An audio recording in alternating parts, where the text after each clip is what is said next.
for anybody who's like if you're ever like, I wonder what like early 90s comedians were like, because like it was right before the big boom where like now there's just comedy everywhere and it's all over the place and there's like hundreds of thousands of people who are stand-up comedians, and this was right at the very, very beginning when it started to get a little bit more in the early 90s, and all of a sudden just exploded. So all the comedians are people who are like famous now. Oh wow. Where you're like, oh yeah, that person's got their own show. Oh yeah, that person's got a podcast. Oh yeah, you know, all sorts of wild stuff. It is fun to listen to the old talk, though. The old talk, the old style. Meaning, like the way that some of the, because like people like Mark Maron, he's an older man now. So when I listen to him on his podcast, he's dealing with issues that his older self are dealing with. You know, so he's in that way. But you watch it, and he's on Dr. Katz, and like he's just got 20-something chats. Like, whatever he's talking about, it's like, this idiot. Oh. Like, you're like, this guy, he didn't even know. He thought nothing was going to happen in his life. He thought this was the peak of his career. Oh, wow. And now he's doing so well. But it's like funny how you just listen to those little things. Well, I love going back and seeing the old comics. I don't get to do it often, but I remember when I made the transition to A&M. You guys remember I went to A&M? I do. I don't know if I mentioned it. Yeah. And, I was in What is that, Go Aggies? Yes. Okay. Yeah, something like that. So I was standing I don't know. I'm just trying to be supportive. So my parents brought me, and I'm on campus. Yeah. And they brought me. But I didn't want to hang out with my parents. So I decided there's like this thing in the student union. It's also a hotel. And so on the third floor, they have Metzger's like gun collection. I think it was actually a guy named Metzger and his gun collection. He has a bunch of old guns. So I decided to go upstairs. So I'm on the first floor. I go to the second floor. When I get to the second floor, they have this thing I've never seen before. It's a kiosk with a TV running, and it's running like HBO. Just raw HBO, which I think they had one channel back then, and that was all it was on. Mm-hmm. And it's Robin Williams doing a stand-up set that would never get on TV, where he sees a candle on a table, exits the stage, goes into the audience, lifts the candle up, holds it up, and he goes, "Lo, a testicle hangs low in the sky." And I'm like, wait, Robin Williams did Dirty Material? Because I'm a kid, I'm 18 years old, right? Yeah. None of this has ever been on TV. And I'm watching, and I'm like, I never got to the gun collection. Because there was, and I'm like, well, maybe I am supposed to be. Maybe this is a sign, right, that I'm supposed to be here, that someday me and Robin will be sharing jokes. No, that never happened. But that moment, I was wired. I was watching this guy deliver, and all I wanted to do is rip off all his jokes. Sure. I was like, that shit's funny. I want to do that. And that, I was not a good Aggie either, it turns out. I wasn't a good Aggie. I was a terrible son. Yeah. Like, give yourself some credit. They put a lot of shit on your shoulders. Yeah, they were like, listen, you need to fulfill all of our hopes and dreams. And then when you fulfill them, if you don't do it exactly the way that we want you to, we're going to go ahead and just pull the rug out from under you. Also, you're not going to Princeton. Yeah, the Princeton thing really... I was like, I'll be honest. I'll be sore about that for a couple weeks. I'm just mad for you. I'm upset as well. Like, I'm like, fucking Princeton? I heard that on your mom thing. Was like, come on, man. Like, you just can't. Right. Well, man. And I think that is part of the reality, right? You have this reality that you live with. And I don't think I ever expressed my anger about it until I got to be on the stage. Yeah. And I'm starting to think maybe my parents didn't want me to be a stand-up because they knew they would be all my material. Yeah, they're the material. So, I don't know. Maybe that's not I don't know. Maybe that, I don't know. That could maybe. be it. That could be it. I don't know. Have your parents ever seen you do storytelling events? God. I think my sister had my mom watch a video, like one of the. Yeah. I don't think she stayed through the whole thing. Yeah. Yeah, and I think my old man saw me being funny once, like in a practice, like a rehearsal. Mm-hmm. I think he just happened to be present when that was happening, and he was kind of like, "Oh, you're funny," and I was like, "Okay, Dad." That was his response. I can't make it up. Yeah, that was his response. Like, "Oh, you're funny." Like, he just discovered me. Like, after 50-some years, he's like, "Oh, who knew?" Yeah. That's good. Good for you. Good on you. Gah, that's good. So You should funny. do more of that. And my mom came to a couple of shows.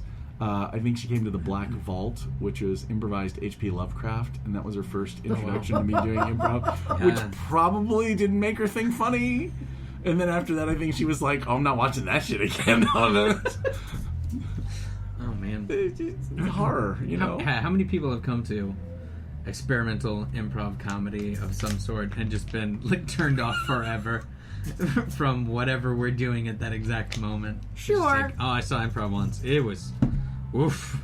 I think I'm responsible for a lot of people in this city, and I apologize for everybody else. For me, it's just my regular improv. Yes, yeah, not even the experimental stuff. Just Yeah, right? No, I mean, you know, people are into it or they're not. There's nothing to be done. There's plenty of people in this town that are into it. I think we're all good. There is, right? There's a lot of people who know what it is, and every time I go into an audience and we ask, does anybody not know it? They're like, no, we all know. Yeah, what we are you, got it. stupid? We know what this is. This is a well-schooled town when it comes to, like, improv and, like, comedy in general. So, even if I'm just waiting a few more years until the quote powers that be of New York and LA decide to realize that Austin is also a location where you could potentially find great people, because there are so many different people. And so many festivals even where it's like, guys, you don't even have to put any effort in. right. Just show Just up and buy a stand on a pass. Yeah, street. Like, someone will tell you where to go. Like, they're walking. There's like, you know, when during South by, you know, I'll check in with. Last South by or whatever, I was talking to like Casey about the hideout, and us being downtown gives us a lot of weird walk-in business. Sure. And we're talking to her about that as well. And it's like some people walk in and they this is a fun story. One day I'm at the theater. I don't know if you've ever been in the new movement, but it's red and black, right? So it's red and black inside. I'm standing there. We had been doing a workshop during the day, and at night we had shows, and it was all this big festival thing going on. Guy walks in, this like larger gentleman. He's real sweaty. He walks in. It's summertime, I remember, because he was like, God, it's amazingly hot. And we were like, yeah, well. Come into our almost air-conditioned basement. Yeah, come into the concrete. It'll do something. But anyway, he walks in and he's like out of breath, and we don't know what he's there for because there's no reason for anybody to be there except for us.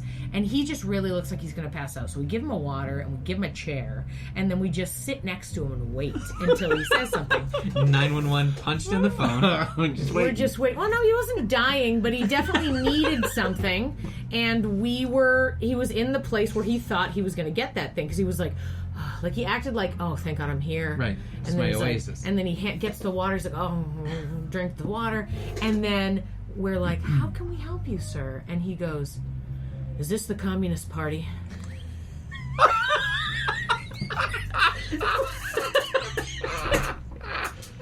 Oh, shit. And we're like, well, no. And he says, are you serious? As if we are fucking with him. As if we are just messing with this fella. Yeah, it is. Get back in there. Here's your sickle. Like, no, man. Like, no. Everything on the wall, as you walked in, the sign out front, the two different signs out front say comedy. Everything as you walk in says comedy. The wall reads the word comedy. None of it. I mean, black and red. Okay, I'll give you that. But he goes, I came all the way here from Canada. What? You came all the way here from Canada? There are Communist Party locations in many other states along the way. Probably in Canada as well. You very likely could have found the group you're looking for anywhere else but Austin, Texas. And here's the thing, because we were just like so flabbergasted that he was even a thing. We were like, well, let me see if I can Google it and find it for you. And I'm like, I guess. And then as I'm Googling it, I turned to David and I was like, is it weird that I'm Googling Communist Party? Is my phone been tagged just now? I don't know. I'm on a list. I was like, okay, that's fine. And so I just searched it and found whatever building it said it was, which it really shouldn't be in the internet, but whatever. I mean, let's be honest. Hey, Communist Party, if you're listening, like, put some cloaks up or whatever. Like, nobody wants you around. You're going to have to pretend you're a comedy theater. I mean, anyway. But we give him this address, and then he's like, are you serious? We're like, we'll give you another bottle of water, but we legit have nothing else to tell you. We're teaching comedy workshops right now. Like, we're on lunch. Like, we got to go back to keep doing this. Like, and he was just like, and he, like, looks at us angrily and then, like, walks out of the theater. And we're like, what? I mean, Amy, you could have offered him at least the Masonic Temple up above us. True. Yes, but they weren't open. It's close enough. They weren't open. You could offer to do some scenes with him and just explain different political philosophies that you could have done scene work in. Did you right? wanna... Capitalism, democracy. All right, there is a Communist Party then here in Austin that he was trying to get to. There's a Communist Party in every major city, and this is a capital city of a state. Of course there is. I just wanted to make sure... There's like political parties of everything. I wanted to make sure it wasn't like he actually just Googled us and somehow got it really fucking wrong.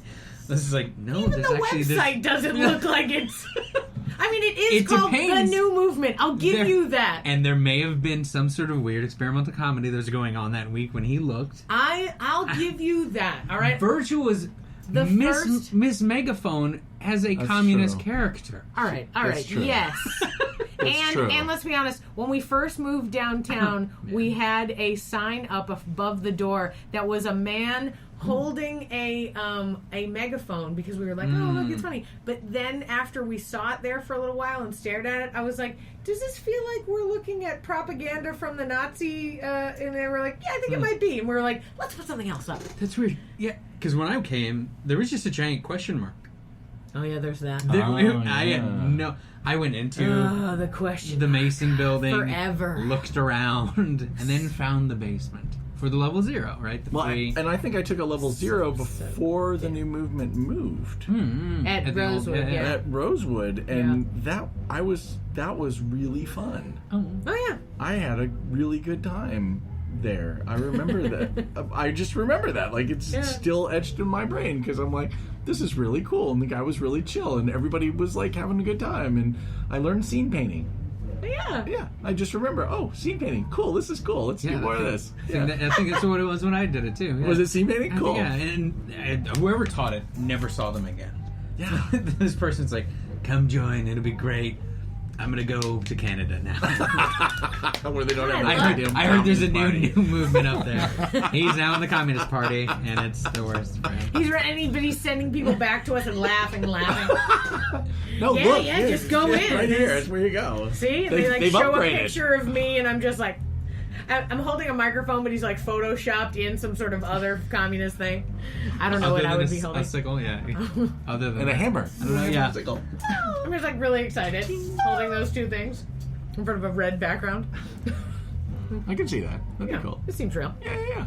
I'm pretty sure I still have some of the outfits I got from Berlin. We can get this going. We don't have to Photoshop You were 8 years old. You were 8 years old. Can you fit in your outfit? No. He was a big boy. I bought these. Like this. The wall came down, and I bought these off of like people who were coming over. So there's like officers and tank commanders and whatnot. Like I still have the padded helmet with the mic and the earphones. I wear it every now and then when I play video games to feel more at home.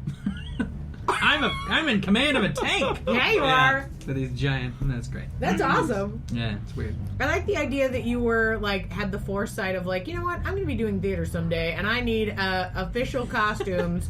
So let's buy these now while I live in Germany. That was 100% my dad, who is probably like, hey, we should get some of this stuff because it's real cool and it's real cheap, and you're going to want it when you're older.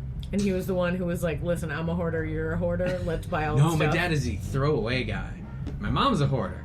Okay. Yeah, that's where I get that. As long as we get that straight. Okay. All right. And my brother and his wife are exactly like my brother is the hoarder and his wife is the throw it out. So I said, I don't want to own anything. I gotta find a throw it out type of person, and we're good to go. I have. I want to go to your house and throw it away. Can I do that? No. All right. Fine. You could pay her to come to your house. And no. Throw it away. People get money to do that. Hoarders don't want anyone to come take their stuff away. I do have the one room where I own the closet in my house. Mm-hmm. It's far away from my wife, and it is and I didn't know ever. I didn't have any foresight. I just knew after Halloween they put really cool shit on sale that didn't sell, and so I would buy it on 10 cents on the dollar. Yeah. So I have a closet of props because I didn't know they were called props or costumes at the time.